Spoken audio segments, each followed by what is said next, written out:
nali mu machimo ambiri koma pachifundo modandikhululukira. Ambuye ndinu wachikondi ndimokoma mtima nthawi zonse. Ndikupembedza Ambuye moyo wanga wonse, ndikunyamula dzina lanu pamwamba pa zonse. Ndikuyimba nyimbo yatsopano, zikomo Yesu ndinu mpulumutsi wanga.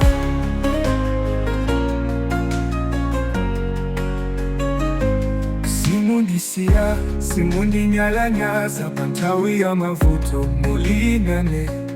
Mundipatsa mtendere weniweni, ndinu thanzi, ndinu mphamvu yanga. Ndikupembedza Ambuye moyo wanga wonse,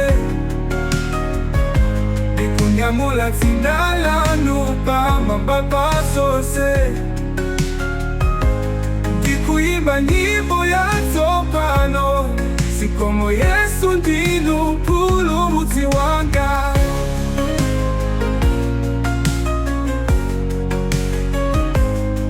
Simundisiya, simundinyalanyaza pa nthawi ya mavuto muli nane.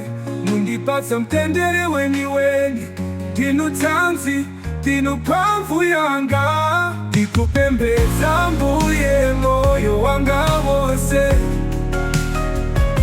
ndikunyamula dzina lanu pamwamba pa zonse.